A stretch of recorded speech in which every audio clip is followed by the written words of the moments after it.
How's it going, you guys, and welcome back to ConstantlyVariedFitness. And in today's video, we're doing a full-on review of the Get Rxd Foam Plyo box. Now, a lot of the stuff that I bought for my garage gym has been used, so I wanted something brand new, something really clean and nice to add to the garage gym. I didn't want a typical foam plyo box, or excuse me, a typical wooden plyo box. I wanted a foam plyo box because I thought, hey, I want something really nice. I've been trying to work on my vertical and my jumping and my bounding, so I was like, why not get a foam one to where if I do end up eating crap going for, higher heights than I've been used to or more comfortable with, I can trust myself and I'm not going to jack up my shins and be decommissioned for a few days. So Get Rxd did not pay me for this video. They didn't say, hey, can you highlight these things or not mention these things? This is my unbiased opinion on the box. But before we get into the pros and cons, I want to highlight some just basic features of the box. Now, first, with the box, the price of this box is $215, which is definitely pricey for a plyo box, but not very pricey for a foam plyo box. I looked at a lot of different companies like Rogue Fitness, Vulcan Strength, a bunch of different ones, and you're looking for upwards of $250 or more for their plyo boxes. The only one that I found that was cheaper was Titan Fitness, but we all know with Titan Fitness, you don't really know what exactly you're getting. Some of their stuff is really good, some of their stuff is questionable. So with this plyo box, it's a great quality. I've been using it for about 2 weeks now, almost every single day, and it looks essentially brand new. One thing that I didn't anticipate when getting a foam plyo box is how heavy they are. It makes sense now that once I got the box, it's like, holy crap, it's really heavy, but it's a foam, but it's a really dense foam, so allowing you to bound on it and then not just caving in and collapsing in on itself. So this plyo box is about 77 pounds, which is pretty hard to maneuver and move around with, but for all the foam plyo boxes you're gonna find, they're all gonna be 70 pounds, if not more. So with that being said, I wanna first start off with the cons of the box, and then I'll kind of go into the pros, because there are a few more pros than there are cons. Now, the first con, which they really can't help, is the weight.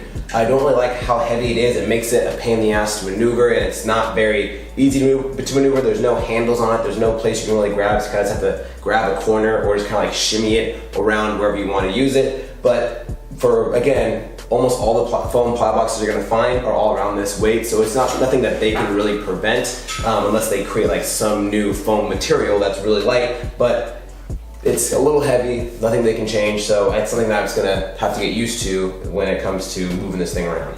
Now, the second and the only other con that I have with this box is that there's a lot of branding on it. So you can't really see it right now in this video or in the clip, but this top part, you obviously see the 30-inch branding, but on the bottom part, they also have a white Get Rxd. So if I turn the box to this side, you can see what I'm saying. They have a Get Rxd logo and the dimensions of the box. They have another height for the 20 inches. They have a marking and again another Get Rxd logo for the 24 inches. And I feel like it's very unnecessary. I feel like there's too much going on with it, where when you look at the Rogue foam plyo box, it's very subtle. Like that's what Rogue's known for. Like they put their little name on it and that's about it. I would have liked if maybe they just had a Get Rxd maybe in the dead center of the 30-inch height on one side and on the other side. So really, no matter what side you have it on, you'll always be able to see the branding and know where it's from in case if you have, I don't know, a gym and you wanted to make sure the gym, or everyone in the gym sees it. So that way, if anyone wants to buy it for their home gym, they could buy it. But I feel like the amount of branding they have on here is a little unnecessary. I don't really like it, it's kind of tacky.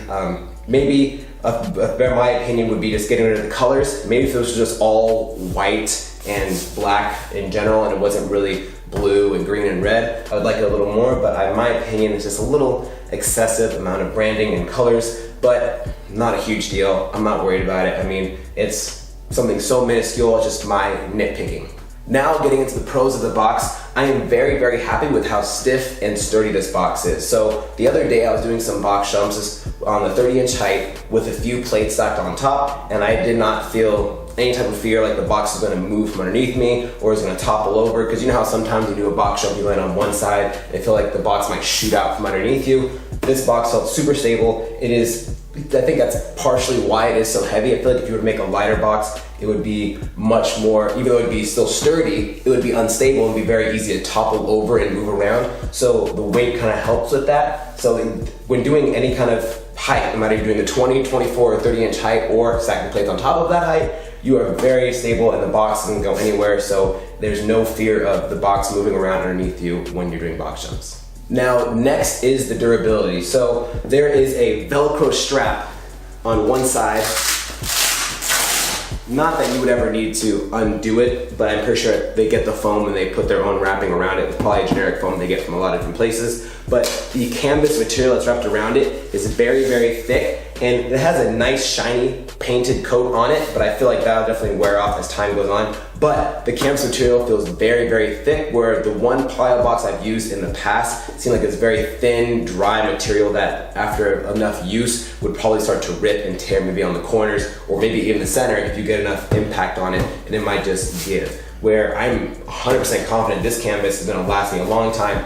It might dull, it might get scratches, which I expect, but I mean, I really don't care about the scratches. I'm gonna try to keep it pretty clean as much as I can, but that's inevitable down the road. On a rubber surface, or maybe on turf, it's gonna be perfectly fine. I wouldn't probably do it on concrete. I'd probably definitely wear it a lot faster. So as long as you have this on rubber, it's probably gonna last you forever. Now next is the safety. I don't know if I mentioned it earlier, but I am not a great jumper. I can do the 30-inch box height, no problem, but as soon as I start stacking plates on here, I get in my head and it becomes much harder for me to jump onto the box. But one time I went to go jump on the box and I had plates in the center, but I just went up and I hesitated last second, and I came and I put my feet up here. They kind of missed and I kind of hit one of my shins. Not even a scratch on me. There was like, you know, it stung a little bit because there was enough pressure to kind of make a little indent in my shin, but I rubbed it out and I was able to rest 10 seconds, then go back to my next set. So I feel very safe on this box. You are not gonna hurt your shins. You could probably literally run into the box, jump, and just shoot your shins into the corner, and it would do nothing. It probably wouldn't even bruise you. So it's a very hard foam, it's pretty heavy. It's, again, a kind of a pain to move around, but I think that's what's needed to make the box stable and to make sure you feel nice and comfortable, because the box has so much give. If I were to do that on a regular corner of a wooden plyo box, my knuckles would be gushing blood all over the place. So I feel very safe, and I feel like I'm not gonna go anywhere when I'm using this box. Next, I know we already mentioned it, but for the price, this is one of the best foam plyo boxes you're gonna get. It is not that expensive. It's $215. It's probably, if you were having an affiliate or you had a gym where you wanted to have a few plyo boxes, this definitely wouldn't be the route to go. Maybe having one or two of these would be pretty nice for certain people, but if you're just a garage gym owner, or you just want a couple of these are very nice, and for the price you are getting, I mean, if you eat crap on these once, it's gonna cost you a pretty penny to go to urgent care and get some stitches if you don't have insurance. So a great option to have if you are someone that just wants to make sure that you are not busting your shins and paying hefty fees, or just all around getting blood, then making it a health issue. You have to make sure you wipe it down really well, but it's on wood. There's nails in regular plyo boxes. So for the price, this is a great decision for a plyo box. So the only real cons I have with this box are minuscule or ones they can't fix. So it's heavy.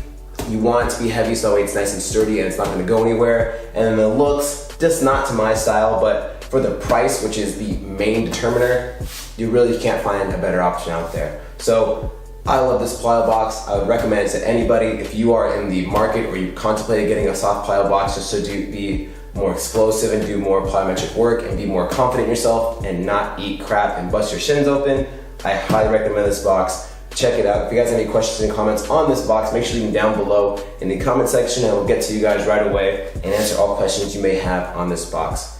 Thank you guys so much for watching this video. If you have any questions or comments, again, leave them down below. If you enjoyed this video, hit the like button, subscribe for plenty more. If you don't already, follow us on Instagram at ConstantlyVariedFitness, and we'll see you guys next time.